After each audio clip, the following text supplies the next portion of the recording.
بعد فاعوذ باللہ من الشیطان الرجیم بسم اللہ الرحمن الرحیم ان تجتنبوا کبائر ما تنہون عنہ نکفر عنکم سیئاتکم وندخلکم مدخلا کریما ولا تتمنوا ما فضل اللہ بہ بعضکم علی بعض للرجال نصیب مما اکتسبوا وللنساء نصیب مما اکتسبن واسألوا اللہ من فضلہ ان اللہ کان بکل شیء علیما صدق اللہ العظیم۔ اب انسانی تمدن کے دو بہت اہم مسائل ہیں اور بڑے گہرے فلسفیانہ اہمیت کے حامل۔ پہلا مسئلہ ہے گناہوں کے بارے میں کہ ان میں ایک تقسیم ہے کبائر اور صغائر کی۔ بڑے بڑے گناہ، سب سے بڑا گناہ شرک ہے، کفر ہے، پھر یہ کہ جو فرائض ہیں ان کا ترک کرنا کبائر میں شامل ہوگا، جو حرام چیزیں ہیں ان کا ارتکاب کبائر میں شامل ہوگا۔ ایک ہے چھوٹی چھوٹی کوتاہیاں جو ہو جاتی ہیں، آداب میں ہو جاتی ہیں، یا اور جو بھی باریک احکام ہیں ان میں کہیں کوتاہی ہو گئی ہے، یا بغیر کسی ارادے کے کہیں کسی کی بات ایسی کہہ بیٹھے ہیں کہ جو غیبت کے حکم میں آ گئی ہے، ارادہ نہیں تھا لیکن بات نکل گئی ہے، وغیرہ وغیرہ۔ اس میں جو ایک ہیلدی ایٹیچیوڈ ہے وہ یہ ہے کہ کبائر کا پورے اہتمام کے ساتھ بندوبست کیا جائے کہ اس سے انسان بالکل پاک ہو جائے، فرائض کی پوری ادائیگی، محرمات سے اجتناب مطلق۔ اور یہ چھوٹی چیزیں جو ہیں ان کے بارے میں نہ تو زیادہ ایک دوسرے پر نکیر کی جائے، نہ ایک دوسرے پر گرفت کی جائے، نہ کچھ اس پر بہت زیادہ جو ہے اپنے دل کے اندر بھی دل گرفتگی کی جائے، بلکہ ان کے بارے میں توقع رکھی جائے کہ اللہ تعالیٰ معاف فرما دے گا، استغفار کرے بھی آدمی۔ اور یہی صغائر ہیں جو نیکیوں کے ذریعے سے خود بخود بھی ختم ہوتے رہتے ہیں۔ یہ جو آتا ہے کہ جو شخص وضو کرتا ہے صحیح طریقے پر بیٹھ کر اطمینان سے، تو جب وہ ہاتھ دھوتا ہے تو ہاتھوں کے گناہ جھڑ جاتے ہیں، آنکھوں میں پانی ڈالتا ہے آنکھوں کا گناہ جھڑ جاتا ہے، وغیرہ وغیرہ۔ تو یہ وہ صغائر ہیں۔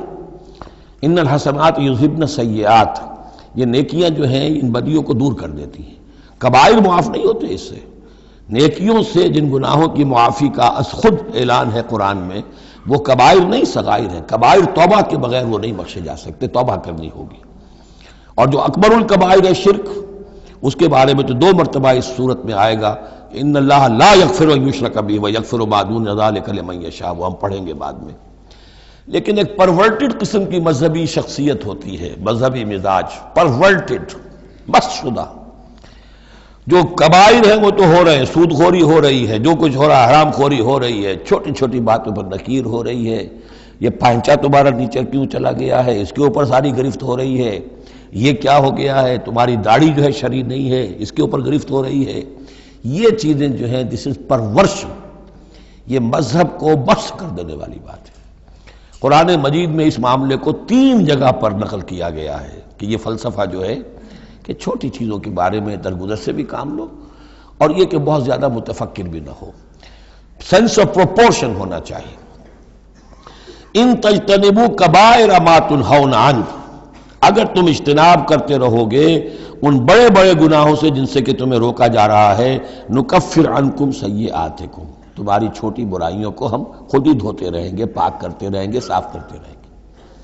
جو بھی نیک کام کرو گے ان کے حوالے سے وہ جو فروگزاشتیں ہیں وہ خود بخود بھی دھلتی رہتی ہیں۔ وندخلکم مدخلا کریما، اور تمہیں داخل کریں گے بہت ہی باعزت جگہ پر، جہاں کیا تمہارا مقام جو ہے باعزت اکرام کے ساتھ ہوگا۔ یہ مضمون سورہ شورى میں بھی آیا ہے، پھر سورۃ النجم میں بھی ہے، 3 مرتبہ یہ مضمون قرآن میں آیا ہے۔ دوسرا مسئلہ جو ہے انسانی معاشرے میں وہ فضیلت کا ہے۔ اب ظاہر بات ہے کہ تمام انسانوں کو ایک جیسا تو نہیں بنایا ہے اللہ نے، کسی کو خوبصورت بنا دیا، کسی کو بدصورت بنا دیا، کسی کا قد اونچا ہے، کوئی ٹھگنے قد کا ہے، لوگ اس پر ہنستے ہیں، یا کسی کو مرد بنا دیا، کسی کو عورت بنا دیا۔ اب عورت اپنے اندر ہی اندر کڑھتی رہے مجھے عورت کیوں بنایا، تو اس کا حاصل کیا ہوگا؟ یا کوئی بدصورت انسان ہے، ٹھنگنا ہے کسی اور اعتبار سے، دوسرا شخص ہے وہ دیکھتا ہے کہ وہ تو بڑا اچھا ہے، تو اب اس کے اوپر کڑھنے کی بجائے کیا ہونا چاہیے کہ اللہ تعالیٰ نے مجھے جو کچھ دیا ہے مجھے اس کے اوپر صبر اور شکر کرنا چاہیے، اور جو فضل ہے کسی اور چیز میں بھی ہو سکتا ہے، میں نیکی میں آگے بڑھ جاؤں، میں خیر کے کاموں میں آگے بڑھ جاؤں، میں علم میں آگے بڑھ جاؤں، تو یہ چیزیں جو ہیں وہ انسان دوسری چیزوں سے اپنی ان کی تلافی کر لے، بجائے اس کے کہ ایک نیگیٹو اس کی سائیکالوجی ڈیولپ ہوتی چلی جائے، کڑنا اور اندر ہی اندر جھڑتے رہنا، جس سے کہ پھر طرح طرح کی جو ذہنی بیماریاں پیدا ہوتی ہیں انہی کانفلکٹس کی وجہ سے، انہی فرسٹریشنز کی وجہ سے مینٹل بیلنس آدمی لوز کر بیٹھتا ہے۔ تو اس کی بجائے دیکھیے کس قدر عمدہ تعلیم دی جا رہی ہے، وَلَا تَتَمَنَّوْا مَا فَضَّلَ اللَّهُ بِهِ بَعْضَكُمْ عَلَىٰ بَعْضٍ، اور تمنا نہ کیا کرو اس شے کی کہ جس کے ذریعے سے اللہ نے تم میں سے بعض کو بعض پر فضیلت دے دی ہے۔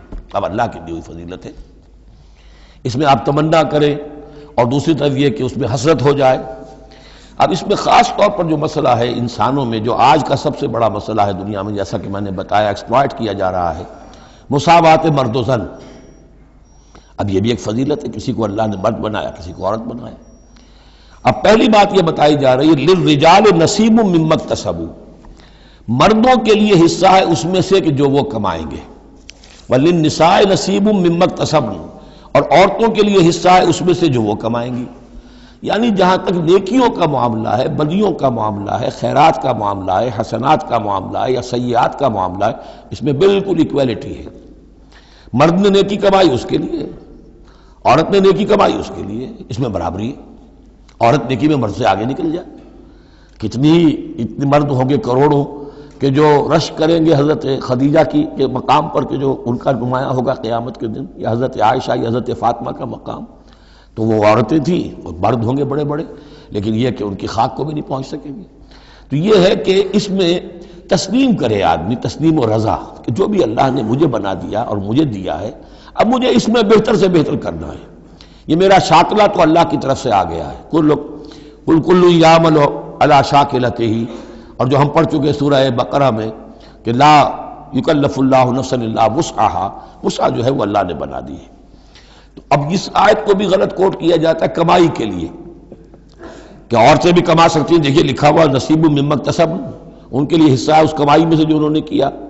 اچھا، کمائی سے مراد یہ سمجھ لیجئے قرآن مجید میں صرف ایک جگہ ایسی ہے سورہ بقرہ میں جو ہم پڑھ چکے ہیں، جہاں کسب کا لفظ آیا ہے معاشی جد و جہد اور معاشی کمائی کے لیے۔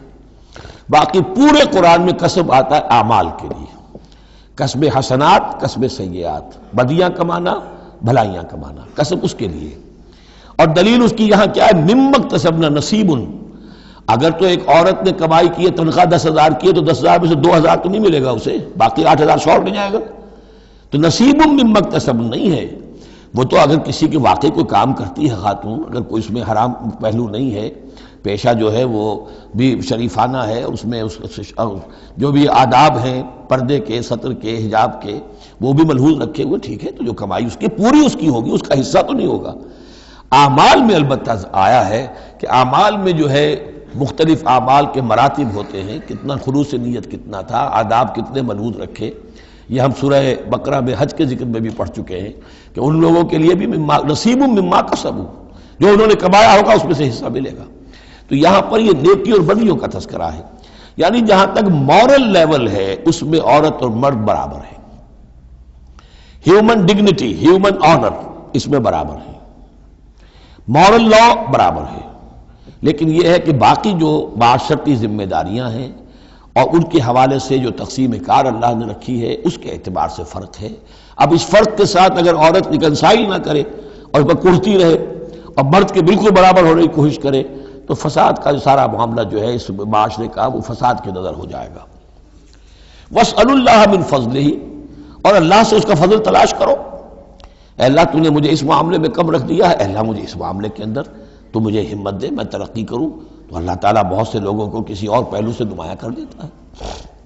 ان اللہ کان بکل شیء علیما، یقیناً اللہ تعالیٰ ہر شے کا علم رکھتا ہے۔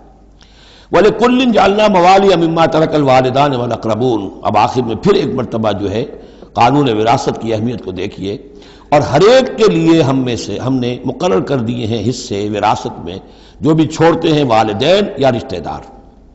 والذین عقدت ایمانکم، ایک نیا مسئلہ یہ پیدا ہو گیا تھا کہ ایک دوستی ہوتی ہے، بھائی چارہ ہوتا ہے، یا مدینے میں حضور نے مسلمانوں کو بھائی بھائی بنا دیا تھا، ایک انصاری ایک مہاجر بھائی، تو کیا ان کا وراثت میں حصہ ہے؟ نہیں، یہ وراثت میں حصہ منہ بولے بھائیوں کا نہیں ہے، منہ بولے بیٹے کی کوئی حیثیت نہیں شریعت میں، منہ بولے بھائی کا کوئی حصہ نہیں ہے۔ ہاں اپنی زندگی میں تم نے والذین عقدت ایمانکم، جن کے ساتھ تمہارا کوئی معاہدہ ہوا ہے، کوئی دوستی ہوئی ہے، فآتوہم نصیبہم، انہیں ان کا حصہ دے دیا کرو، یعنی اپنی زندگی میں ان کے ساتھ جو بھلائی کرنا چاہو، کوئی ہبہ کرنا چاہو اپنی وراثت میں سے بھی، اپنی وراثت میں سے وصیت کرنا چاہو، یہ کر سکتے ہو۔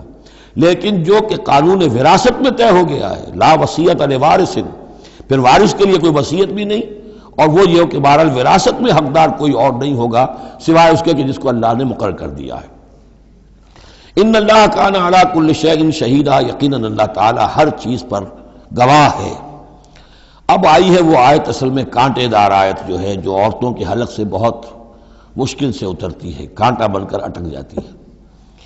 الرجال قوامون علی النساء، یہ تمہید تھی ساری، ایک سورہ بقرہ میں تمہید آ چکی تھی، علیہن لہن مثل الذی علیہن بالمعروف وللرجال علیہن درجہ، یہ کہہ کے بات چھوڑ دی۔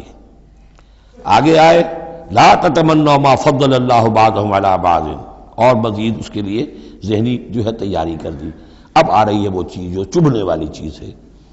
الرجال قوامون علی النساء، مرد عورتوں پر حاکم ہے۔ یہ میں ترجمہ زور دے کر رہا ہوں۔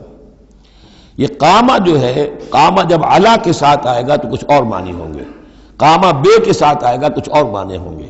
قامہ بے کسی شے کو قائم کرنا، کونوا قوامین بالقسط، اسی سورہ مبارکہ میں یہ آیت آ جائے گی، کونوا قوامین بالقسط، عدل کو قائم کرنے والے بن کر کھڑے ہو جاؤ۔ قامہ علا، کسی کے اوپر، سر پر مسلط ہونا، یہ ہے گویا کہ ایک درجہ حاکمیت ہے۔ گھر کے ادارے میں حاکم ہونے کی حیثیت مرد کو حاصل ہے۔ سربراہ خاندان جو ہے وہ مرد ہے، عورت نہیں ہے۔ عورت کو بہرحال اس کے ساتھ ایک وزیر کی حیثیت سے کام کرنا ہے، یہ ہے اس کا اصل رول۔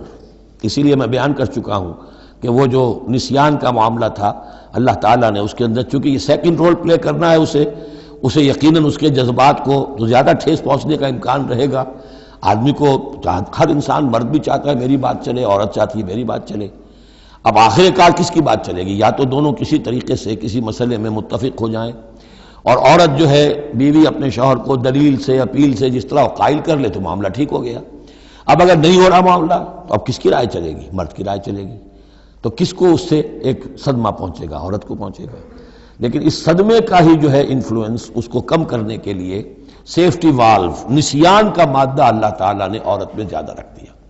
اسی لیے پھر اس قانون شہادت کے اندر ایک مرد کی جگہ 2 عورتوں کو وہاں پر اس کا نصاب رکھا گیا۔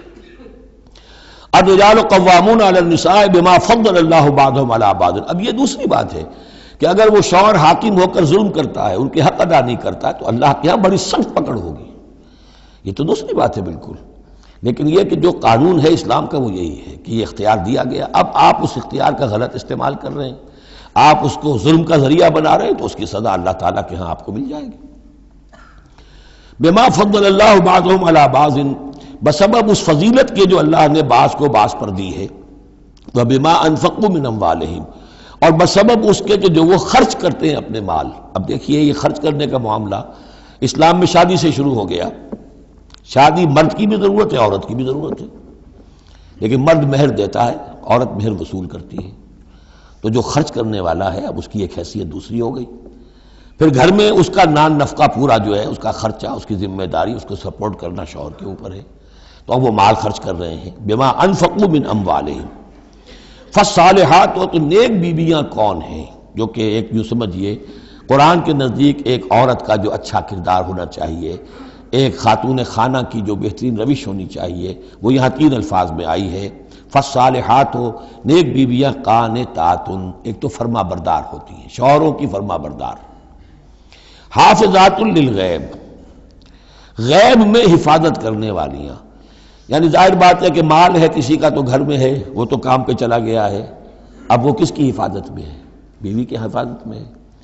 اسی طرح اب بیوی کی جو عصمت ہے وہ در حقیقت مرد کی عزت ہے، اب وہ اس کی عزت کی حفاظت کرے اس کی غیر موجودگی میں۔ اسی طرح مرد کے راز ہوتے ہیں، سب سے زیادہ بڑھ کر جو ہے رازدان وہ تو بیوی ہوتی ہے۔ تو 3 اعتبارات سے حافظات للغیب، حافظات للغیب، غیب میں حفاظت کرنے والیاں، حفاظت کرنے والیاں شوہر کے مال کی، شوہر کے رازوں کی اور شوہر کی عزت کی۔ بما حفظ اللہ، اللہ کی حفاظت سے، حفاظت ہے تو اللہ کی، لیکن جیسے رازق اللہ ہے لیکن کام تو انسان کو کرنا پڑتا ہے، رزق کمانا پڑتا ہے۔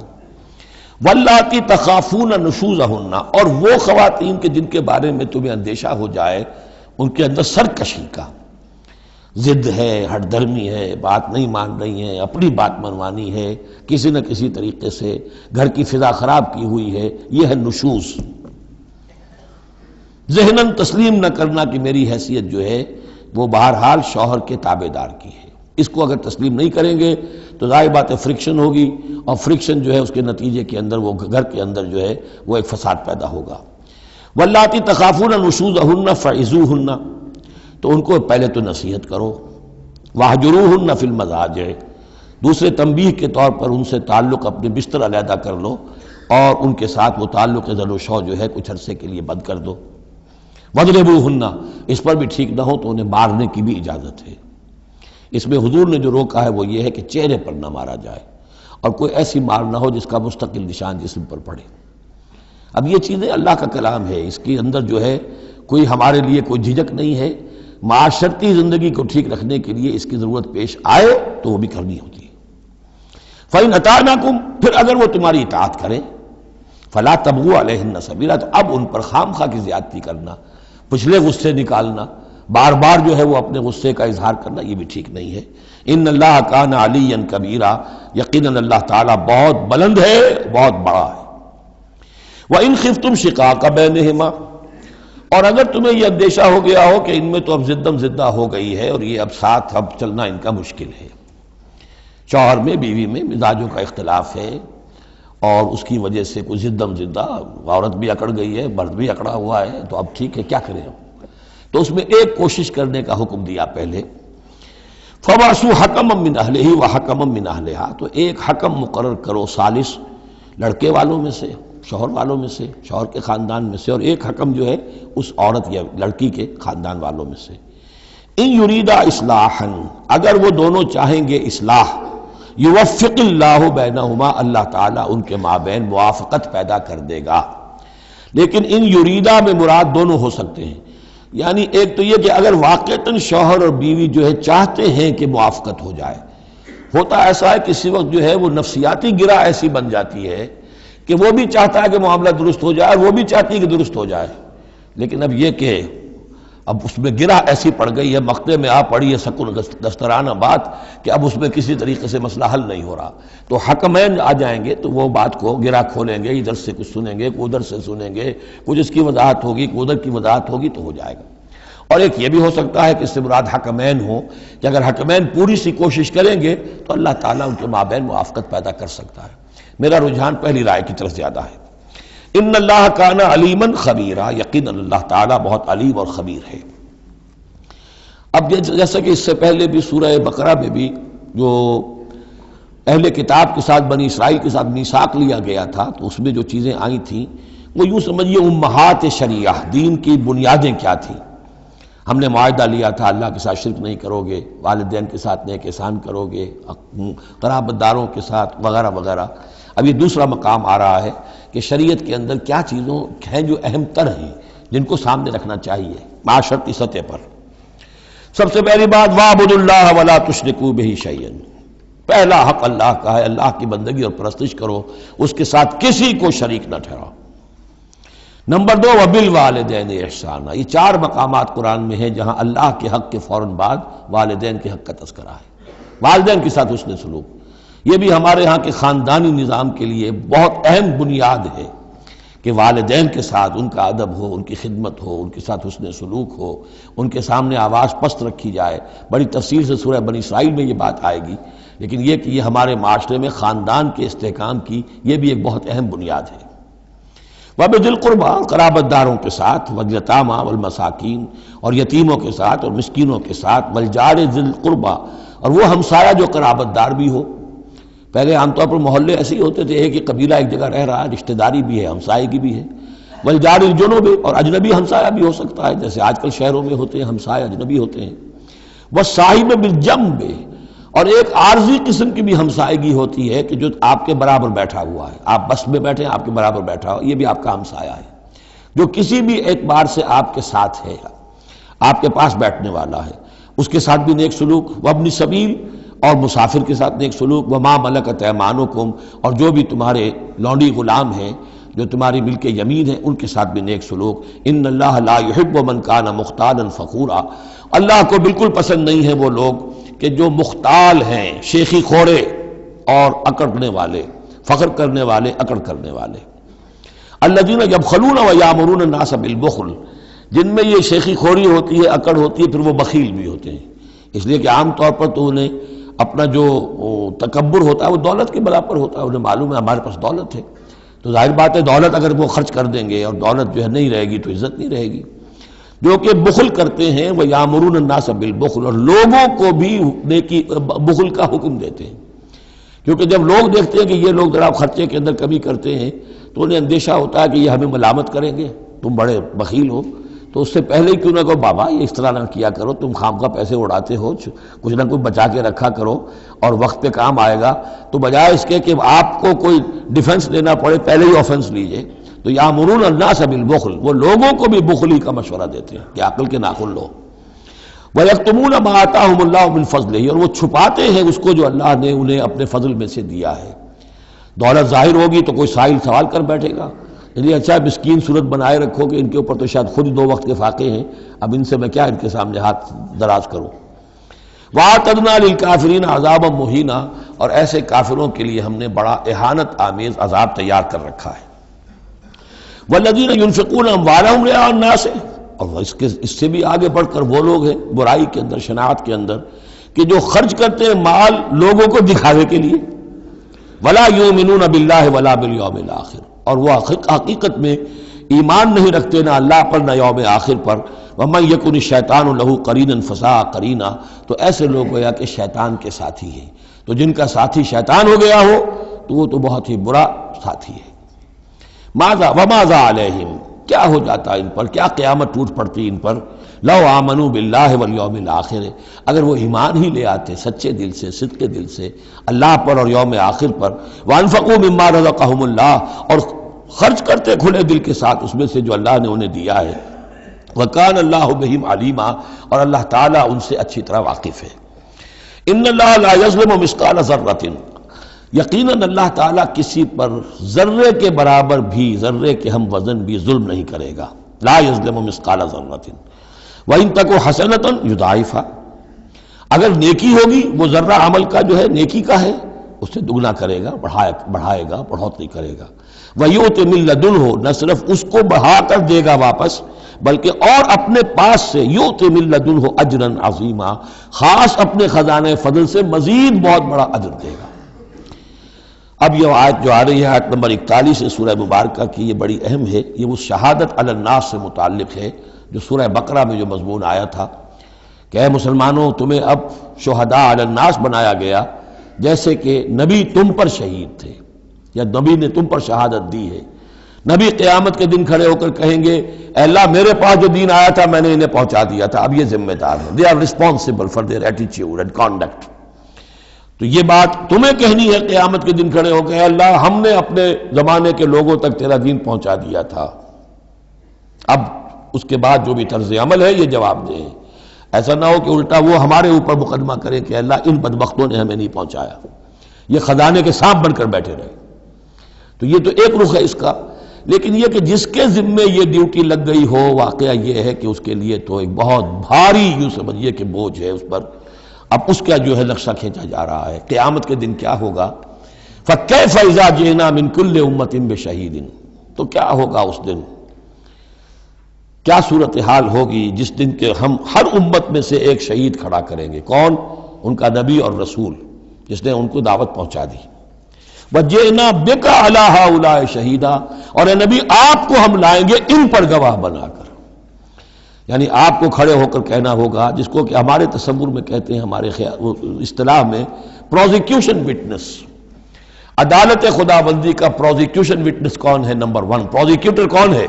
نبی۔ اے اللہ تیرا پیغام جو پہنچا تھا میں نے پہنچا دیا تھا، now they are accountable responsible. تو اس کے کیا معنی ہوئے؟ اپنی ہی قوم کے خلاف گواہی آ گئی نا. الا کا لفظ یہاں بھی نوٹ کر لیجیے، الا ہؤلاء شہیدا. الا ہمیشہ مخالفت کے لیے آتا ہے. ہم توقع میں ہیں کہ ہمیں تو شفاعت ملے گی میٹھی میٹھی، یہاں کڑوا معاملہ ہے. اے اللہ یہ بدبخت ہے جنہیں میں دین دے کر گیا تھا، ان کا کام تھا دین پھیلانا، انہوں نے خود دین کو چھوڑ دیا. تو نبی شفاعت کریں گے یا نبی مقدمہ قائم کریں گے؟ وقال الرسول یا رب ان قوم اتخذوا هذا القرآن مہجورا، اور کہیں گے رسول کہ اللہ میری اس قوم نے قرآن کو ترک کر دیا تھا. اس آیت کے بارے میں ایک واقعہ بھی ہے کہ ایک مرتبہ حضور صلی اللہ علیہ وسلم نے حضرت عبداللہ ابن مسعود سے کہا کہ مجھے قرآن سناؤ. انہوں نے عرض کیا حضور آپ کو سناؤں، آپ پر تو نازل ہوا ہے. فرمایا ہاں لیکن مجھے کسی دوسرے سے سن کر کچھ اور حظ حاصل ہوتا ہے، لطف آتا ہے. سورہ نساء انہوں نے پڑھنی شروع کی، شروع سے لے کے پڑھتے جا رہے ہیں. ظاہر بات ہے کہ حضور بھی سن رہے ہیں، باقی اور صحابہ بھی ہوں گے، اور حضرت عبداللہ ابن مسعود کی گردن نیچی ہے، پڑھ رہے ہیں. جب اس آیت پر پہنچے فَكَيْفَ إِذَا جِئْنَا مِن كُلِّ أُمَّةٍ بِشَهِيدٍ وَجِئْنَا بِكَ عَلَىٰ هَٰؤُلَاءِ شَهِيدًا، تو حضور نے فرمایا حسبک حسبک، بس کرو بس کرو. اور عبداللہ ابن مسعود نے سر اٹھا کر دیکھا تو حضور کی آنکھوں سے آنسوؤں کی لڑیاں چل رہی تھیں. اپنی قوم کے خلاف مجھے گواہی دینی ہوگی. وَجِئْنَا بِكَ عَلَىٰ هَٰؤُلَاءِ شَهِيدًا يَوْمَئِذٍ يَوَدُّ الَّذِينَ كَفَرُوا، اس دن یہ چاہیں گے کافر، وَعَصَوُا الرَّسُولَ جنہوں نے کفر کیا تھا اور رسول کی نافرمانی کی تھی، لَوْ تُسَوَّىٰ بِهِمُ الْأَرْضُ، کسی طرح زمین پھٹ جائے، شق ہو جائے، ہم اس میں دفن ہو جائیں اور ہمیں نسیم منسیہ کر دیا جائے. وَلَا يَكْتُمُونَ اللَّهَ حَدِيثًا، اللہ سے وہ کوئی بات چھپا نہیں سکیں گے. یا ایھا الذین آمنوا لا تقربوا الصلاۃ وانتم سکارا، اہل ایمان نماز کے قریب نہ جاؤ اس حال میں کہ تم نشے کی حالت میں ہو. اب یہ وہ سورہ بقرہ میں جو آیا تھا یسألونک عن الخمر والمیسر، اس کا اگلا قدم آ گیا کہ اس کے اندر جو خباثت ہے، شناعت ہے، جو برائی کا پہلو ہے، اس کو ایک مرتبہ اور اجاگر کیا. یا ایھا الذین آمنوا لا تقربوا الصلاۃ وانتم سکارا حتی تعلموا، جب تک کہ نشہ اتر نہ جائے اور تمہیں معلوم ہو کہ تم کیا کہہ رہے ہو. اس واقعات بھی بیان ہوتے ہیں کہ ایسا ہوا کہ نشے میں نماز پڑھائی کسی نے، اس لیے کہ شراب ابھی حرام مطلق تو ہوئی نہیں تھی، تو اس میں قل یا ایھا الکافرون لا اعبد ما تعبدون، اس کی بجائے اعبد ما تعبدون، میں بھی بندگی کرتا ہوں اسی کی جس کی تم کرتے ہو، تو وہ تو کفر ہو گیا. تو اس پر خاص طور پر یہ آیت نازل ہوئی حتی تعلموا ما تقولون، جب تک کہ تم سمجھ نہ رہے ہو شعور کے ساتھ کہ تم کیا کہہ رہے ہو. اب اس میں ایک اشارہ ادھر بھی ہو گیا، بے سمجھے نماز پڑھنا بھی ایسا ہی ہوا پھر. یعنی یہ کہ جو روکا جا رہا، ایک تو مدہوشی کی وجہ سے سمجھ میں نہیں آ رہا اور غلط سلط پڑھ رہے ہیں، اور ایک سمجھتے ہی نہیں. قرآن کہہ رہا ہے حتی تعلموا ما تقولون، تمہیں معلوم ہونا چاہیے کیا کہہ رہے ہو تم. اب جنہیں قرآن مجید کے معنی نہیں آتے، نماز کے معنی نہیں آتے، انہیں کیا پتہ ہے کیا کہہ رہے ہیں. وَلَا جُنُبًا إِلَّا عَابِرِي سَبِيلٍ حَتَّىٰ تَغْتَسِلُوا، اسی طریقے اگر تم حالت جنابت میں ہو، اگر اپنی بیویوں سے تم نے وہ تعلق قائم کیا ہو، مباشرت کی ہو، یا یہ کہ اور کسی اور طرح کی اسی وہ احتلام وغیرہ کی شکل ہو گئی ہو، تب بھی تم نماز کے قریب نہ جاؤ حتیٰ تغتسلوا، جب تک کہ غسل نہ کر لو. الا عابری سبیل، اس کے بارے میں بہت سے قول ہیں، لیکن یہ رائے یہ جو آگے بات بیان ہو رہی ہے اس میں آ جائے گا کہ ہاں سفر کی حالت میں اس غسل کی پابندی پر جو ہے وہ نرمی کی گئی ہے اور اس میں تیمم کی اجازت دی گئی ہے. وَإِن كُنتُم مَرْضَىٰ، اور اگر تم ہو بیمار، أَوْ عَلَىٰ سَفَرٍ، آدمی مریض ہے، نہانے میں اندیشہ ہے، بخار بہت تیز ہے یا کچھ اور ہے معاملہ ہے، أَوْ عَلَىٰ سَفَرٍ، یہ سفر میں ہے، أَوْ جَاءَ أَحَدٌ مِّنكُم مِّنَ الْغَائِطِ، یا یہ کہ تم میں سے کوئی جو ہے قضائے حاجت کے بعد آیا ہے، أَوْ لَامَسْتُمُ النِّسَاءَ، یا تم نے عورتوں کے ساتھ مباشرت کی ہے، فَلَمْ تَجِدُوا مَاءً، اور تم پانی نہ پاؤ. یعنی یہ تمام صورتیں کہ جس میں غسل واجب ہے یا یہ کہ وضو واجب ہے، تو ان دو صورتوں میں سے اگر بیماری راستے میں حائل ہے، سفر میں ہونے کی وجہ سے پانی نہیں ہے، یا کوئی اور وجہ ایسی ہے کہ پانی ہے دستیاب نہیں ہے، فَتَيَمَّمُوا صَعِيدًا طَيِّبًا، تو تیمم کر لیا کرو. لیکن تیمم کا جیسا کہ ہم پہلے پڑھ چکے ہیں، میں نے بتایا تھا کہ قصد کرنا تیمم، فَتَيَمَّمُوا صَعِيدًا طَيِّبًا، پاک مٹی کا اس کا قصد کرو. فَامْسَحُوا بِوُجُوهِكُمْ وَأَيْدِيكُمْ، اور پھر اپنے چہروں کو اور اپنے ہاتھوں کو اس سے مسح کر لو، بل لو. ان اللہ کان عفوا غفورا، یقیناً اللہ تعالی عفو ہے، بہت معاف کرنے والا۔ یہی لفظ ہے جو حضرت عائشہ سے جو مروی ہے دعا لیلۃ القدر کی، اللہم انک عفو تحب العفو فاعف عنی، اے اللہ تو عفو ہے، تو ہے ہی معاف فرمانے والا۔ ان اللہ کان عفوا غفورا، اللہ معاف فرمانے والا بخشنے والا ہے۔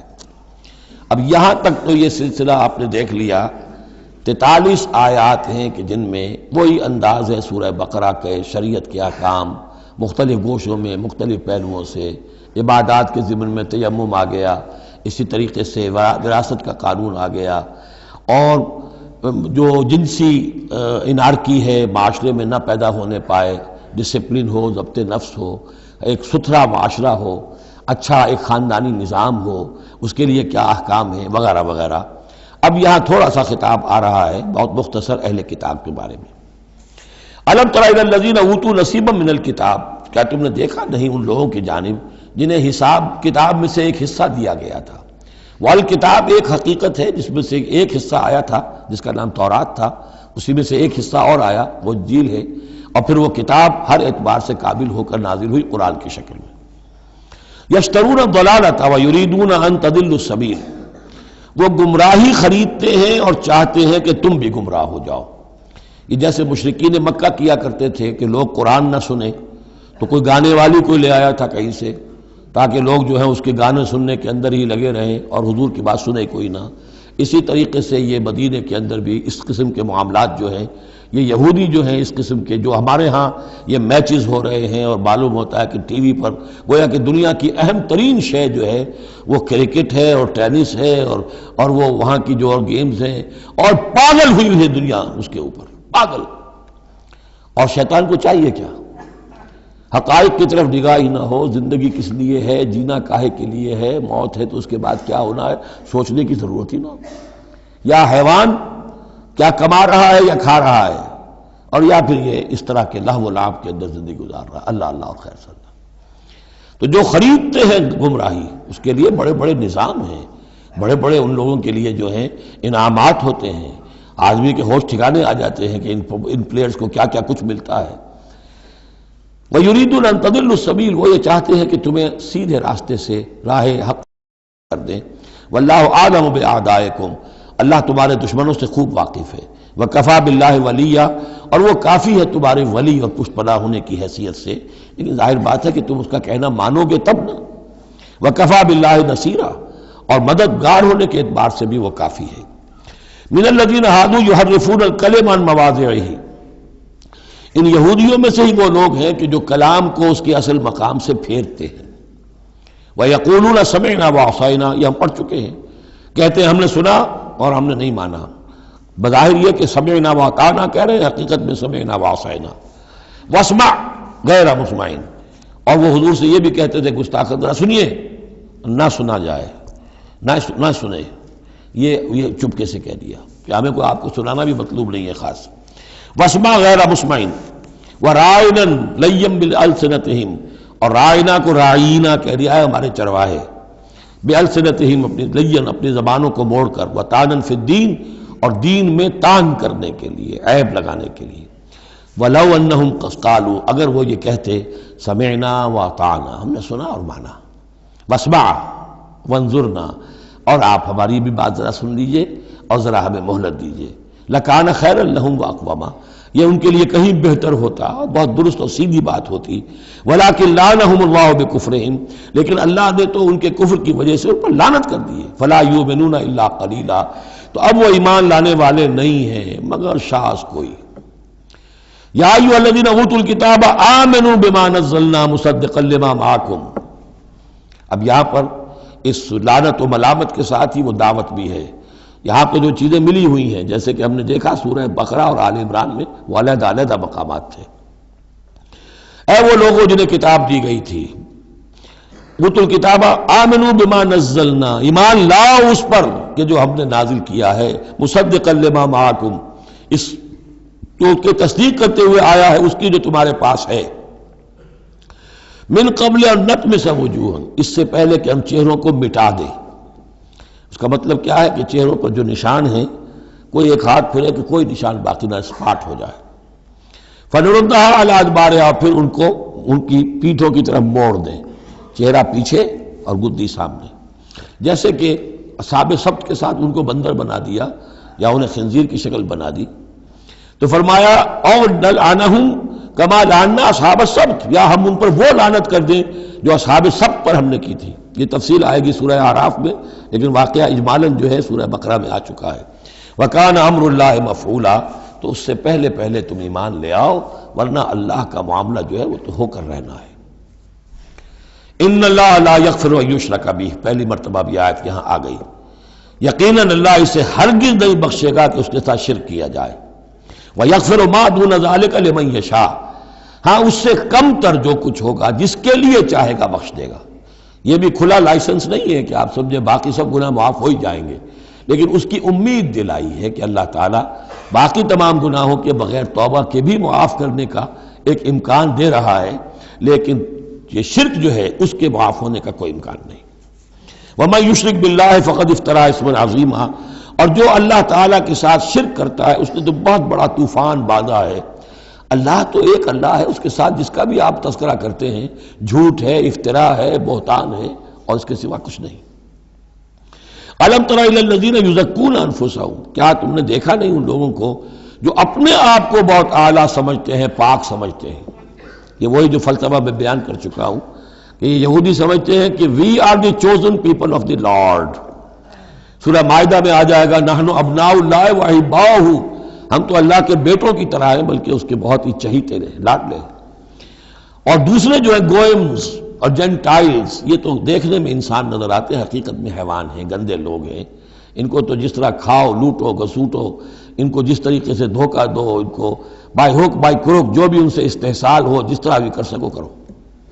ان کے بارے میں تو لیس علینا فی الامیین سبیل، ان کے بارے میں ہم پر کوئی گرفت ہے ہی نہیں، ہم سے کوئی محاسبہ ہوگا ہی نہیں. جیسے ہرن ہے، پھر رہا ہے، آپ نے شکار کیا، کھا لیا، کون پوچھے گا آپ سے. اسی طرح یہ انسان نما حیوان ہے، جو چاہو کرو ان کے ساتھ. بل اللہ یزکی من یشاء، یہ تو اللہ تعالیٰ ہی پاک کرتا ہے جس کو چاہتا ہے. ولا یظلمون فتیلا، یہ تمہارے کہنے سے تم پاک نہیں ہو جاؤ گے، اونچے نہیں ہو جاؤ گے، اعلیٰ عرفہ نہیں ہو جاؤ گے. ہاں کہ ظلم نہیں کیا جائے گا ان پر کچھ بھی، فتیل کے برابر بھی. دھاگا، فتیل اصل میں کہتے ہیں کہ جو آپ نے دیکھا ہوگا آج کل تو کھجوریں کھاتے ہیں تو کھجور کی گٹھلی کے ساتھ ایک چھوٹا سا دھاگا لگا ہوتا ہے کہ جس سے بقیہ کھجور کے ساتھ اس کا تعلق ہوتا ہے، وہ گٹھلی کی ناف کے ساتھ سمجھ لیجئے، وہ فتیل ہے. اب ظاہر بات ہے کہ اس زمانے میں جو چھوٹی سی چھوٹی چیزیں لوگوں کے مشاہدے میں آتی تھیں تو کسی چیز کے چھوٹے ہونے کے لیے مثال وہیں سے دی جا سکتی تھی.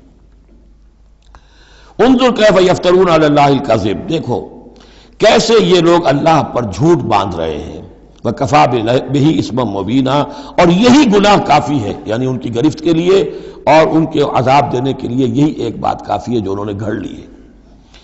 الم تر الی الذین اوتوا نصیبا من الکتاب، کیا تم نے دیکھا نہیں ان لوگوں کو جنہیں کتاب میں سے ایک حصہ دیا گیا تھا. یؤمنون بالجبت والطاغوت وَيَقُولُونَ لِلَّذِينَ كَفَرُوا هَؤُلَاءِ أَهْدَىٰ مِنَ الَّذِينَ آمَنُوا سَبِيلًا، وہ ایمان لاتے ہیں بتوں پر اور شیطان پر، طاغوت پر، اور کہتے ہیں ان لوگوں کے سے کہ جنہوں نے کفر کیا، یعنی مشرکین، هَؤُلَاءِ أَهْدَىٰ مِنَ الَّذِينَ آمَنُوا، ان اہل ایمان سے تو یہ زیادہ ہدایت پر ہیں. اہدیٰ سبیلا، یہ لوگ زیادہ راستے پر برحق ہیں. یہ ہوتا ہے ضد زدہ میں. اب ظاہر بات ہے انہیں معلوم تھا کہ محمد اور ان کے ساتھی صلی اللہ علیہ وسلم ورضی اللہ عنہم وہ کن کن چیزوں میں ان سے مشابہ تھے. توحید ہے، ایمان بالآخرہ ہے، موسیٰ کے ماننے والے ہیں، تورات کے ماننے والے. لیکن جب ضدم زدہ آتی ہے تو کہتے ہیں یہ مشرک بھی بہتر ہے ان مسلمانوں سے، تو ان کا دین بہتر ہے. یہ تو گویا کہ بالکل ہی کسی حیثیت ان کی ہے ہی نہیں. اور اس میں ظاہر بات ہے کچھ کہہ بیٹھتے ہوں گے ہاں جی آخر آپ کے بتوں میں بھی کچھ نہ کچھ تو ہے نا، لیکن یہ کہ یہ مسلمانوں کے پاس تو کچھ بھی نہیں، یہ تو سرے سے خالی. یؤمنون بالجبت والطاغوت ویقولون للذین کفروا هؤلاء اهدیٰ من الذین آمنوا سبیلا اولئک الذین لعنهم اللہ، یہ وہ لوگ ہیں جن پر اللہ نے لعنت فرما دی ہے. ومن یلعن اللہ فلن تجد له نصیرا، اور جس کو اللہ ہی نے لعنت کر دی ہو اب تم اس کے لیے کوئی مددگار نہیں پاؤ گے.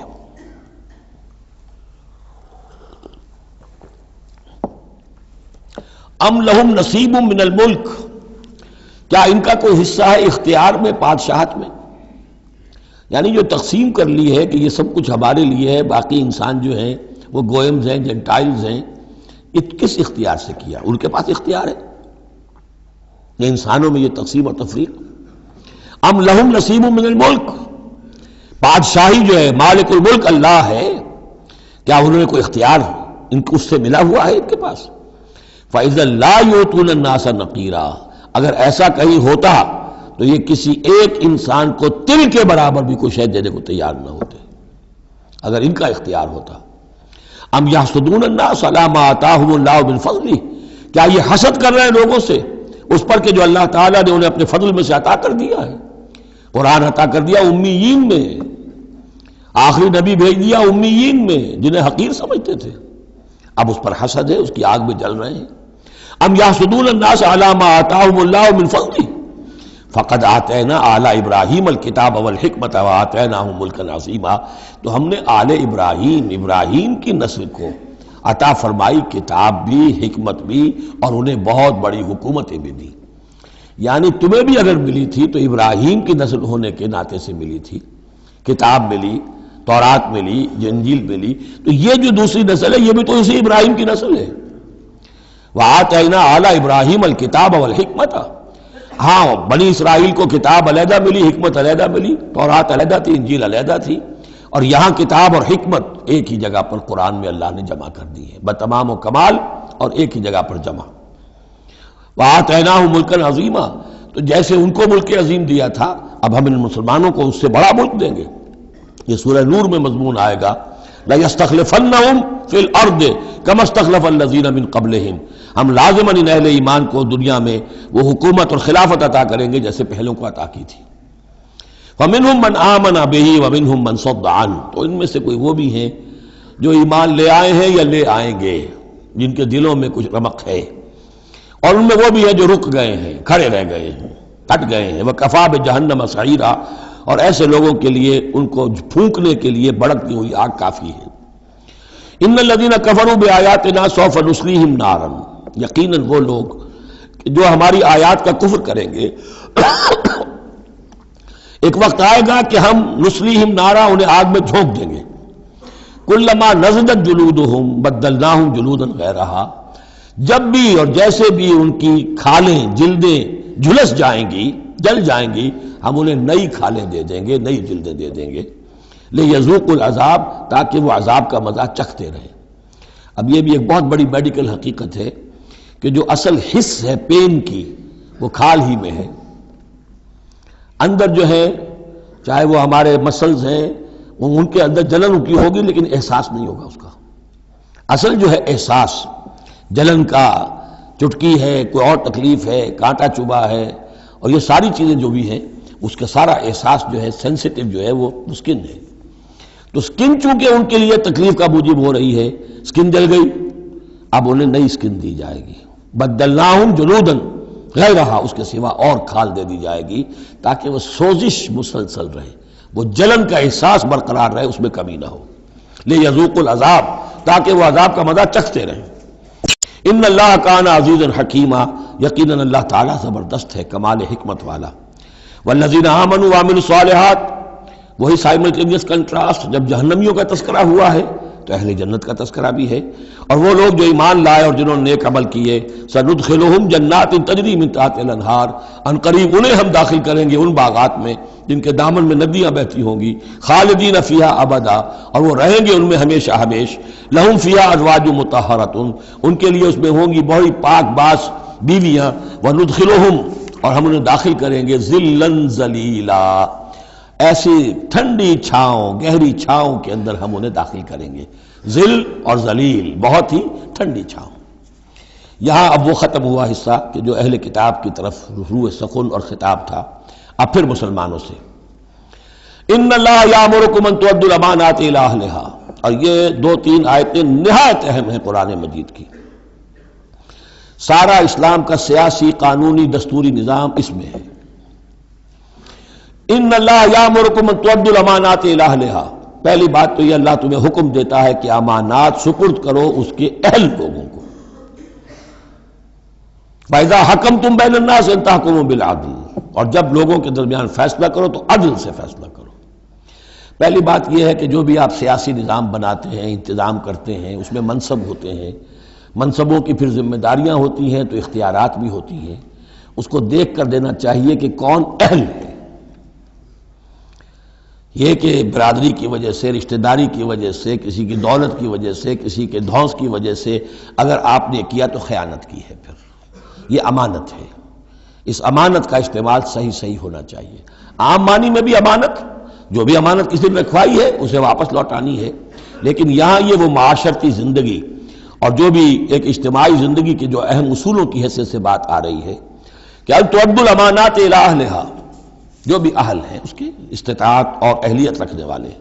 نمبر 2 جوڈیشری، وَإِذَا حَكَمْتُمْ بَيْنَ النَّاسِ أَن تَحْكُمُوا بِالْعَدْلِ۔ پہلی چیز ہے سیاسی نظام، کس کو امیر بناؤ، امیر المومنین بناؤ، کس کے لیے تم ہیڈ آف دی اسٹیٹ بناؤ، کیا کرو، وہ تو جو بھی نظام ہوگا پہلے تو یہ کہ وہ اہلیت کی بنیاد پر ہو۔ نمبر 2 جوڈیشری جو ہے وہ مضبوط ہو۔ اذا حکمتم بین الناس ان تحکموا بالعدل، جب لوگوں کے مابین تم فیصلے کرو تو عدل کے ساتھ کرو۔ ان اللہ نعم ما یعظکم بہ، یقیناً اللہ تعالیٰ یہ بہت ہی اچھی نصیحتیں ہیں جو تمہیں کر رہا ہے۔ ان اللہ کان سمیعا بصیرا، یقیناً اللہ تعالیٰ سب کچھ سننے والا، دیکھنے والا ہے۔ اب تیسری ہے لیجسلیچر۔ آپ کو معلوم ہے یہ 3 پلرز ہیں ماڈرن سٹیٹ کے، چوتھا کہہ دیتے ہیں کہ پریس بھی چوتھا پلر ہے، یہ کہنے کی باتیں ہیں، اصل میں تو 3 ہی ہیں، لیجسلیچر، جوڈیشری اور انتظامیہ، ایگزیکٹو۔ ایگزیکٹو کی پہلی آیت آ گئی، جسے اختیار دینا ہے دیکھ لو کہ اہل ہے کہ نہیں، عدلیہ، اور اب تیسری بات لیجسلیچر۔ لیجسلیچر کے اصول کیا ہوں گے؟ یا ایھا الذین آمنوا اطیعوا اللہ واطیعوا الرسول، اے اہل ایمان اطاعت کرو اللہ کی اور اطاعت کرو رسول کی، یعنی کوئی قانون اللہ اور اس کے رسول کی منشا کے خلاف نہیں بنایا جا سکتا۔ یہ ہمارے دستور میں بھی لکھا ہوا ہے، no legislation can be done repugnant to the قرآن اینڈ دی سنہ، لیکن یہ جو میں آج کل کہہ رہا ہوں کہ یہ منافقت کا پلندہ ہے کہ اس کی کوئی ضمانت نہیں، اس کی ایگزیکیوشن کی، امپلیمنٹیشن کی کوئی اسکیم موجود نہیں، لکھا ہوا ہے اوپر۔ اطیعوا اللہ واطیعوا الرسول، اللہ کے احکام اور رسول کے احکام، یہ 2 مستقل سورسز آف لا ہیں، مستقل سورسز آف لا۔ منکرین سنت کی یہاں نفی ہوتی ہے۔ وَأُولِي الْأَمْرِ مِنْكُمْ، اور اپنے میں سے اولو الامر کی بھی اطاعت کرو۔ لیکن یہاں جو عجیب بات ہے وہ یہ ہے کہ 3 کی اطاعت آئی، اللہ کی، رسول کی، اولو الامر کی، 2 کے لیے اطیعوا، تیسرے کے لیے نہیں ہے۔ یا تو یہ بھی ہو سکتا تھا کہ اطیعوا ایک مرتبہ آ جاتا اور تینوں کو کور کر جاتا، یا ایھا الذین آمنوا اطیعوا اللہ والرسول واولی الامر منکم، تینوں برابر ہو جاتے۔ یا اطیعوا تیسری مرتبہ بھی آتا، یا ایھا الذین آمنوا اطیعوا اللہ واطیعوا الرسول واطیعوا اولی الامر منکم، نہیں، 2 کے ساتھ ہے، تیسرے کے ساتھ نہیں۔ اولو الامر جو ہو ایک شرط واضح ہو گئی، تم میں سے ہونے چاہیے، مسلمان ہو۔ غیر مسلم کی حکومت کو ضمن ریکنسائل کرنا اللہ سے بغاوت ہے، ریکنسائل کرنا۔ اولو الامر منکم، مسلمان تو ہونا کم سے کم۔ البتہ یہ کہ ان کی اطاعت مستقل نہیں، دائم نہیں، انکنڈیشنل نہیں۔ اللہ کی اطاعت مطلق، absolute, unconditional, without any limits. رسول کی اطاعت absolute, unconditional, without any limit. لیکن اولو الامر کی اطاعت ہوگی اللہ اور اس کے رسول کی اطاعت کے تابع۔ جو حکم لائے اسے بتانا ہوگا میں کتاب و سنت سے کیسے اس کا استنباط کر رہا ہوں، وہ اسے ثابت کرنا ہوگا کہ یہ کتاب و سنت کے خلاف نہیں ہے، کم سے کم یہ ثابت کرنا ہوگا۔ یہ ہے فرق۔ اسی پر لیجسلیشن ہو سکتی ہے جدید، جتنی بھی مشینری ہے لیجسلیٹو، وہ کانگریس ہو، وہ پارلیمنٹ ہو، مجلس ملی ہو، قانون سازی کرے۔ ہاں ریپگننٹ ٹو دی قرآن اینڈ دی سنہ نہیں ہو سکتی، بات ختم ہو۔ فَإِن تَنَازَعْتُمْ فِي شَيْءٍ، پھر اگر تمہارا کسی معاملے میں جھگڑا ہو جائے، اولو الامر کہتا ہے میں تو اسے اسلام کے تقاضا صحیح سمجھتا ہوں، آپ سمجھتے ہیں نہیں تم غلط کہہ رہے ہو، کہاں جائیں اب؟ فَرُدُّوهُ إِلَى اللَّهِ وَالرَّسُولِ، لوٹا دو اسے اللہ اور رسول کی طرف۔ یعنی اب یہ کہ جو بھی اپنی بات ثابت کرنا چاہتا ہے اسے اللہ اور اس کے رسول سے دلیل لانی پڑے گی، میری پسند، میرا خیال، میرا نظریہ نہیں، اللہ اور اس کے رسول کے۔ اور اس میں یہ بات ماننی پڑے گی کہ ابھی یہاں ایک خلا ہے، وہ خلا یہ ہے کہ یہ فیصلہ کون کرے گا کہ اس کی رائے صحیح ہے یا اس کی رائے صحیح ہے۔ یہ ہے اصل میں آج کی ریاست میں آ کر وہ خلا پر ہو چکا ہے، یہ جوڈیشری کا کام ہے۔ لیکن جب کہ ابھی اسلامی ریاست قائم ہوئی ہے عرب میں حضور کے زمانے میں، ابھی یہ انسٹیٹیوشنز جو ہیں شروع میں پوری طریقے سے آئیڈینٹیفائڈ اور علیحدہ انسٹیٹیوشنز تھے ہی نہیں کہ یہ لیجسلیچر ہے، یہ جوڈیشری ہے، یہ ایگزیکٹو ہے۔ حضرت ابوبکر کے زمانے میں تو کوئی قاضی تھے ہی نہیں، حضرت عمر نے پہلے شعبہ قضا شروع کیا ہے، تو رفتہ رفتہ انسٹیٹیوشن ڈیولپ ہوئے ہیں۔ لیکن اصول یہ ہے کہ دو کی اطاعت تو ہے قطعی اور لازمی، انکنڈیشنل ایبسولوٹ، تیسری اطاعت اس کے تابع ہوگی۔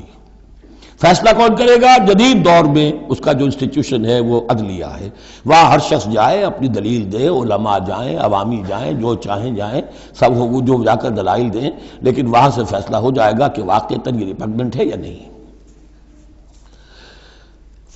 فَإِن تَنَازَعْتُمْ فِي شَيْءٍ فَرُدُّوهُ إِلَى اللَّهِ وَالرَّسُولِ إِن كُنتُمْ تُؤْمِنُونَ بِاللَّهِ وَالْيَوْمِ الْآخِرِ، یہ طرز عمل تمہیں اختیار کرنا چاہیے اگر تم واقعتاً اللہ پر اور یوم آخر پر ایمان رکھتے ہو۔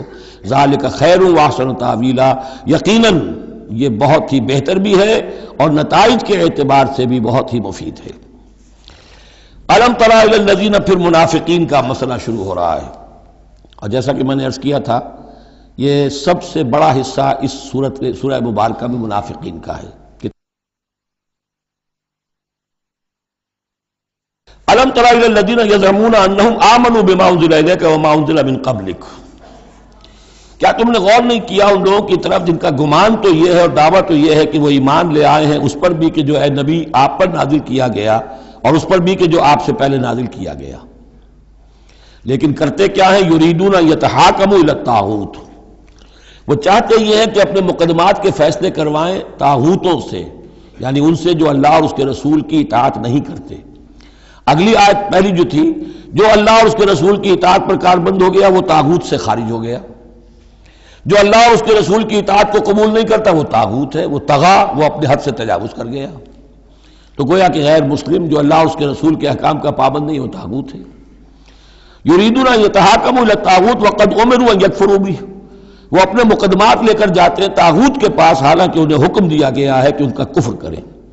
یعنی ہوتا یہ تھا کہ مسلمان مدینے میں جو منافقین تھے وہ اپنے مقدمات بجائے اس کے کہ حضور کے پاس لائیں، جب یہ دیکھتے تھے کہ ہمارا پلہ گر رہا ہے، حضور کے پاس جائیں گے ہم تو حق کی بات ہوگی، انصاف کی بات ہوگی، تو چلو یہودیوں کی عدالت سے فیصلہ کروا لیں۔ ایک یہودی کا اور ایک مسلمان کا جھگڑا ہوا اور اس میں یہ مسئلہ اٹھ کھڑا ہوا۔ وہ یہودی کہتا تھا چلو محمد کے پاس صلی اللہ علیہ وسلم، اس لیے کہ اسے بھی یقین تھا کہ میں حق پر ہوں۔ یہ مسلمان جو منافق تھا یہ کہتا تھا نہیں چلو تمہارے پاس کعب ابن اشرف کے پاس چلو، اس سے معاملہ طے کرواؤ۔ بہرحال اس کے بعد ہوا یہ کہ حضور کے پاس وہ یہودی لے آیا، حضور نے فیصلہ کر دیا اس کے خلاف۔ اب اس نے کہا اچھا چلو دیکھو آپ بھی عمر سے اور بات کرتے ہیں۔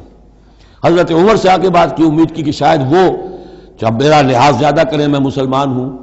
وہ یہودی نے بتا دیا حضور تو یہ فیصلہ کر چکے میرے حق میں، اور یہ پھر یہ یہاں آیا ہے۔ انہوں نے آؤ دیکھا نہ تاؤ تلوار لی اور گردن اڑا دی کہ جو محمد کے فیصلے پر راضی نہیں اور مجھ سے فیصلہ کروانا چاہتا ہے اس کا فیصلہ یہ ہے۔ اس پر واویلا مچایا، آئے چیختے چلاتے ہوئے اس کے گھر والے، اس کے اہل و عیال کہ ہم تو بس یہ چاہتے تھے کہ کچھ مصالحت ہو جاتی، آپ نے فیصلہ دے دیا تھا تو کوئی مصالحت ہو جاتی تو اچھا تھا، راضی نامہ ہو جاتا، اس لیے گئے تھے۔ وہ واقعہ ہے جو بیان ہو رہا ہے۔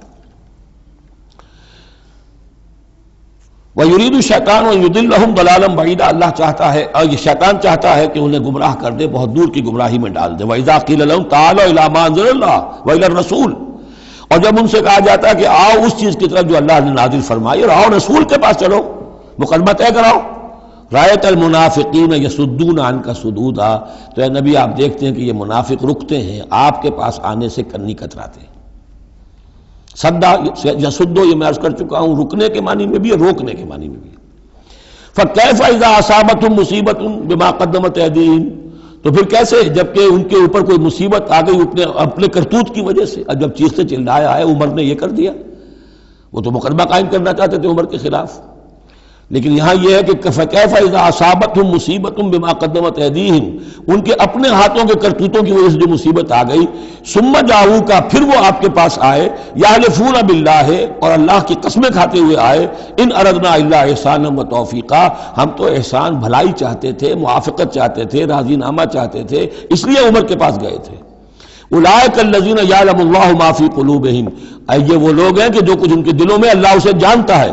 فاعرض عنہم، تو اے نبی ان سے آپ رخ پھیر لیجئے، وعظہم، اور ان کو ذرا نصیحت کیجئے، ڈانٹیے ڈپٹیے، وقل لہم فی انفسہم قولا بلیغا، اور ایسی بات کہیے ان سے جو ان کے دلوں میں اتر جائے۔ اس آیتوں کے اترنے کے بعد حضرت عمر رضی اللہ تعالیٰ عنہ کو حضور نے پھر بری قرار دیا کہ اللہ کی طرف سے ان کی برات آ گئی ہے، توثیق آ گئی ہے، اور کہتے یہ ہیں کہ اسی دن سے ان کا لقب فاروق بنا ہے، پھر حق و باطل میں فرق کر دینے والا۔ وما ارسلنا من رسول الا لیطاع باذن اللہ۔ اب ایک بات نوٹ کر لیجئے، منافقت جو یہاں پر زیر بحث آئے گی سورہ مبارکہ میں، وہ 3 عنوانات کے تحت ہے۔ منافقوں پہ نماز بھاری نہیں تھی، روزہ بھاری نہیں تھا، 3 چیزیں بھاری تھیں۔